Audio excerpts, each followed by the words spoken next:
Bonjour à tous, Lise Desjardins pour le cours 515, réaliser des dessins des dessins d'exécution pour un bâtiment en acier. Aujourd'hui, qu'est-ce qu'on va voir dans cette vidéo? C'est qu'on va voir comment faire vos axes pour votre trame structurale. Vous avez fait votre organigramme, vous avez mis vos légendes, vous pensez que vous avez doublement, même pas juste pensé, vous avez doublement vérifié que tous vos dimensions pour chacune des pièces et que toutes les pièces sont là. Donc, à partir de là, vous êtes vraiment prêt pour faire vos axes. Comment on fait les axes? C'est qu'on va dans Architecture, dans l'onglet Architecture, et vous allez dans Quadrillage. Souvenez-vous, on l'a vu dans le cadre du cours 4P4 à la dernière session.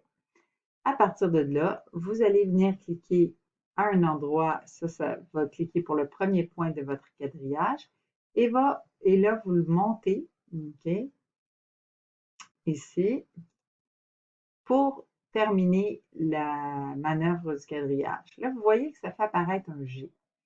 Normalement, je vais avoir mes axes numériques ici et mes axes alphanumériques ici. Donc, je ne veux pas de G ici. Ce que je veux, c'est un 1. Donc, je vais cliquer dessus. Je vais aller changer pour un 1. Et voilà, c'est fait.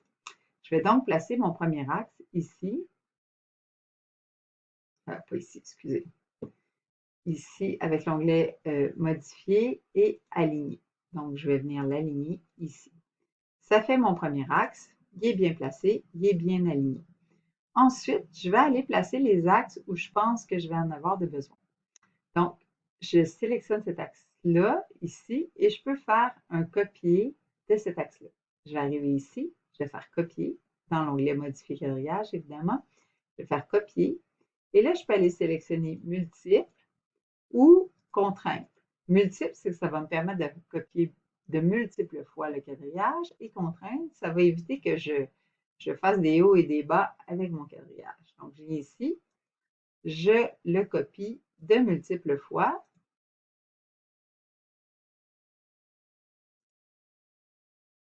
OK, je vais aller faire les autres plus tard. Et là, vous voyez que automatiquement, les chiffres ont augmenté au fur et à mesure que je copiais mes axes. OK? Là, je vais aller les placer plus tard. Ce que je vais faire maintenant, c'est que je vais placer mes autres axes. Je vais donc commencer par les axes qui vont en haut du gymnase. Je vais arriver dans Architecture, Quadrillage. Je vais venir sélectionner ici,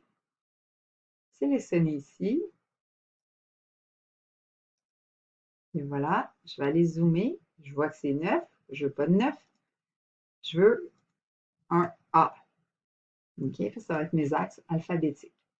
Ce que je vais faire, je vais utiliser une autre, je pourrais utiliser la même technique que tout à l'heure, c'est-à-dire le copier-coller, mais j'ai décidé d'en utiliser une autre pour copier ces axes-là.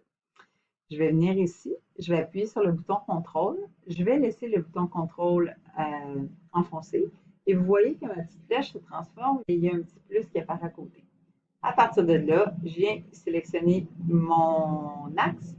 Et là, ben, je peux descendre l'axe tout en suivant la petite ligne pointillée qui apparaît pour être sûr qu'il soit bien, bien placé. Donc là, vous avez tous les axes qui se sont numérotés automatiquement A, B, C, D, parce que mon premier, je l'avais nommé A. Okay. Vous voyez maintenant que j'ai mes axes dans les deux sens. Donc, les axes horizontaux qui sont alphabétiques et les axes verticaux qui sont numériques. Par contre, okay, vous voyez bien que mes axes numériques ne croisent pas l'axe A. Ça, si ça vous arrive, ça se peut que vous ayez des problèmes ensuite dans l'affichage quand vous allez afficher les élévations. Pour éviter que ça arrive, vous sélectionnez un des axes que vous voulez remonter et à partir de là, vous cliquez sur le petit rond ici et vous montez vos axes qui vont tous monter en même temps. Aussitôt que les axes se croisent, on peut les voir. Okay? Si jamais vous avez une coupe et qu'un axe ne croise pas cette coupe-là, ben vous ne verrez pas dans la coupe les axes. C'est souvent ça, c'est un problème qui revient souvent chez les étudiants. Vous dites souvent, ah, madame, je ne vois pas les axes. Ben, c'est parce que vos axes ne croisent pas la vue que vous, ou l'axe à travers lequel vous avez fait serait votre coupe ou votre vue.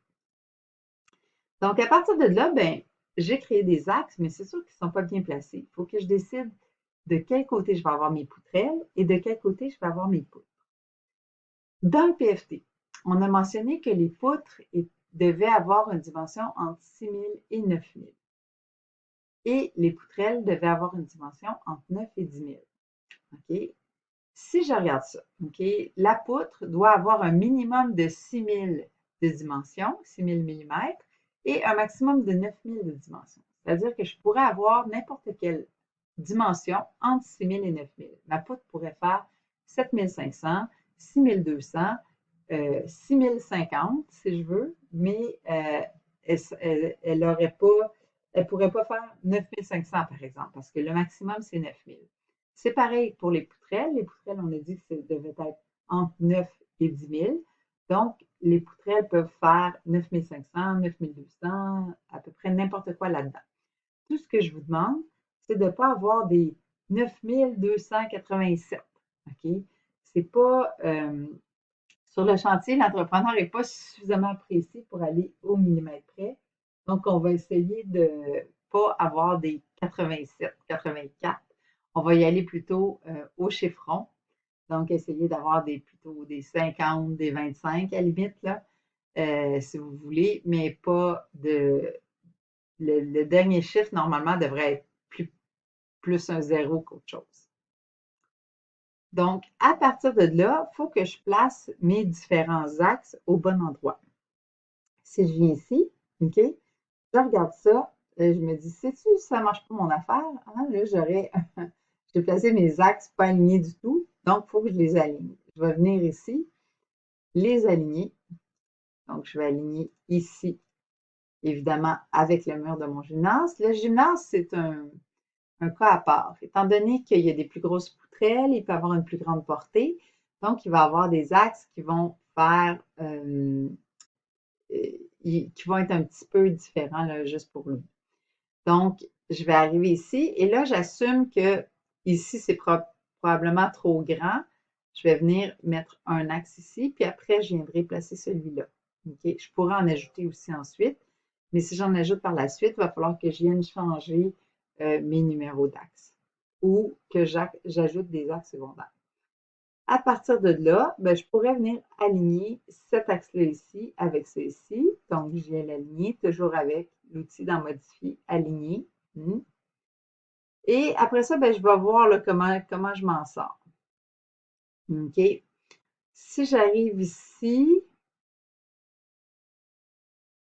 dans l'autre direction, je pourrais dire, OK, regardez, là, j'ai mon axe, cet axe-là, je vais m'arranger pour qu'il arrive entre mes deux classes, comme ça. OK. Et à partir de là, ben, je peux voir comment ça fonctionne. Est-ce que finalement, c'est plus pratique d'avoir les poutrelles dans ce sens-là, c'est-à-dire selon les axes numériques, OK, et les poutres dans l'autre sens, c'est à moi de découvrir. Si je viens ici et je mesure, OK, ben j'ai à peu près 9300. Je vais m'arranger d'ailleurs pour avoir 9300. Je vais venir mettre 9300 ici. Donc, j'ai plus que 9000. Théoriquement, ça m'emmènerait directement dans le sens des poutrelles comme ça. C'est-à-dire que mes poutrelles seraient positionnées dans ce sens-là, à l'horizontale. OK? Dans le même sens, finalement, que ma cote qui est ici. Mes poutrelles, OK, sont, je dis, les axes numériques sont leurs points d'appui. C'est comme si ma poutrelle venait s'accoter sur l'axe 1 et sur l'axe 2 ici. Ça veut dire que mes poutres seraient dans l'autre sens. À partir de là, je peux regarder, OK, le E. Si je viens ici, puis j'amène ça ici, on va voir qu'est-ce que ça me donne. OK? Ça donne 5880. Oh, c'est presque une bonne dimension de poutre. Je me dis, et voilà, j'aurai ma trame à 6000, ce qui serait parfait. Fait que là, ici, ça veut dire que j'ai des poutres, puisque le minimum c'est 6000. Je pourrais placer mes poutres comme ça, une ici, et mes poutrelles viendraient dans l'autre sens, s'accoter sur les poutres, ce qui fait que j'ai pas de colonne dans mes classes, c'est tout à fait ce que je veux. OK? Ainsi de suite, je pourrais venir comme ça, tout placer mes éléments. Je vais les placer et je vous reviens. Maintenant que j'ai placé tous mes axes sur tout mon organigramme, je peux aller vérifier si ça convient. Par exemple, ici, on va commencer par en bas ici, j'ai 6000, 6000, 6000. Je suis très régulière, bravo à moi. Et ici, pour la petite partie qui change un peu, j'ai du 6500, 6700 et ici, j'ai un 9000. OK, je me rends jusqu'au maximum que je peux des poutres. C'est sûr qu'ici, OK, comme je vous ai dit tout à l'heure, le gymnase a sa propre structure, donc c'est un peu moins grave là, si on a un autre axe ici pour le gymnase, tant que nos axes sur notre partie principale est correct. Mais il y a juste un parmi vous, un parmi l'équipe qui va avoir ce problème-là avec le gymnase. Là. Le gymnase peut avoir un petit peu ses axes pour lui tout seul. Si je regarde dans l'autre direction, OK, dans le sens de mes poutrelles, ben là, j'ai du 9300, 9000, 9400, 9000. Je suis pas mal constante. 9700, tout ça, ici comme ça. Et là, ben, j'ai évidemment 12 000 pour mon gymnase, ce qui est normal. Il est un peu tout seul, lui, dans sa catégorie. Sauf que quand je regarde ça, je me dis, ben voyons, ça marche pas, j'ai tout bien placé mes axes, mais j'ai un problème ici. C'est quoi mon problème? C'est que j'ai pas d'axe dans mes murs ici et je peux pas, j'ai trop de distance pour avoir un porte-à-faux. Par exemple ici, OK, ce petit élément-là, il fait 3131. OK? Si j'ai des poutrelles ici, dans ce sens-là, et que j'ai une portée de 9800, je peux avoir jusqu'au tiers de ma portée en porte-à-faux de ce côté-là. C'est-à-dire que je pourrais avoir un système structural qui me permette de dépasser cette poutre-là et soutenir finalement jusqu'à un tiers de la portée qui est ici. Un tiers de 9800, ça fait à peu près 3250 et des poussières. Donc, ici, je serais correct. Je pourrais avoir cet élément-là en porte-à-faux, donc je ne serais pas obligée d'avoir un axe.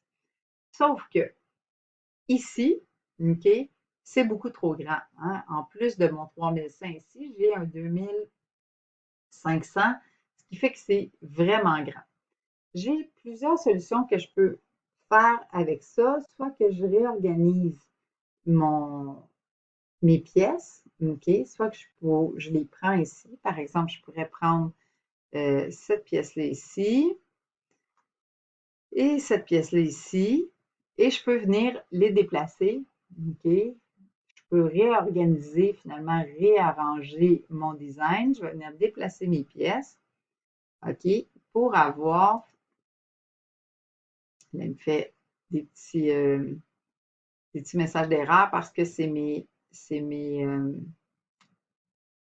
limites de pièces là, qui n'ont pas suivi. Donc, je vais venir faire suivre mes limites de pièces ici et celle-là, ici comme ça. Donc, à ce moment-là, OK, je pourrais finalement avoir ici un 9800, ce qui serait bien, OK, et j'aurais une partie en porte-à-faux. Idéalement, je pourrais venir aligner ma partie en porte-à-faux ici avec mon corridor. Là, mais remarque, je pourrais ajuster plutôt mon corridor à cette partie-là. Ça ferait plus de sens. Et à ce moment-là, ici, ben, soit que j'allonge ma pièce, soit que je fais une circulation finalement qui j'allonge cette pièce-là de cette façon-là. Mais je peux avoir facilement, c'est ça, un porte-à-faux ici, puis après, ben, avoir des poutrelles ici. C'est à moi de réorganiser finalement mon aménagement pour que ça fitte avec le plus grand nombre, pour que ça fonctionne. OK, je ne peux pas avoir trop de chiffres en dehors de l'intervalle qu'on vous a donné. Okay, on vous a donné ça pour que vous ayez un petit défi structural, que vous essayez de voir comment est-ce que votre design peut rentrer dans un assemblage avec des caractéristiques limitées. Alors, sur ce, je vous laisse vous amuser avec votre aménagement et définir pas de structure. Bon travail.